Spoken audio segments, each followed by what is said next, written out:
Sometimes we take some pictures that have great composition, they look good enough, but they're missing something. And that happens to me sometimes.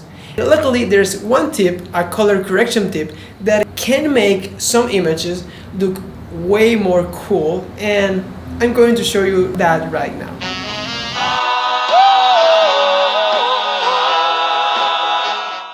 This is an effect simulating the very early two-color Technicolor process, so it's going to give a very vintage look to the photos.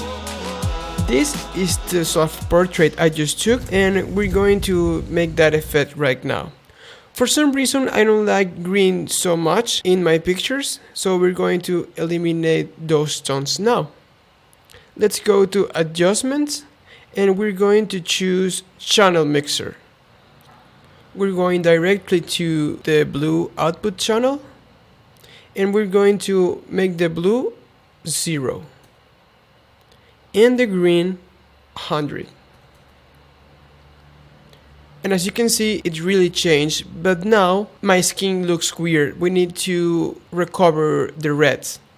And for that, we're going to move just a little bit the red to the left, maybe just like that. And now we're going to make another adjustment, and this is the last one. As you can see, this is very easy. We're going to use the selected color, and we're going to red. We're going to make the magentas a bit more noticeable. Then maybe took a bit of the cyan and take the yellow up a bit. That's it. Now let's see the difference between the original image and this is the Technicolor effect. Before and after. And you can play with this to change the tones until you find something you like. Now I'm going to give you another example with this technique. This is another self-portrait I created a couple of years ago. And there's a lot of green, and I don't like how it looks.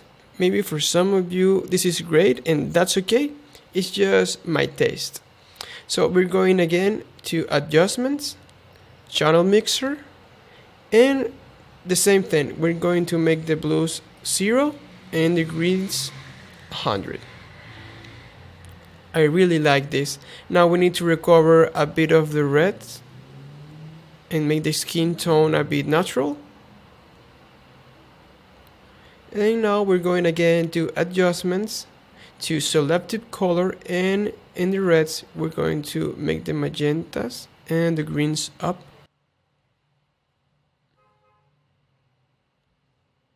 And maybe use these blacks to darken the reds. And that's it.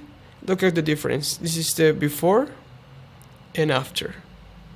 Before and after.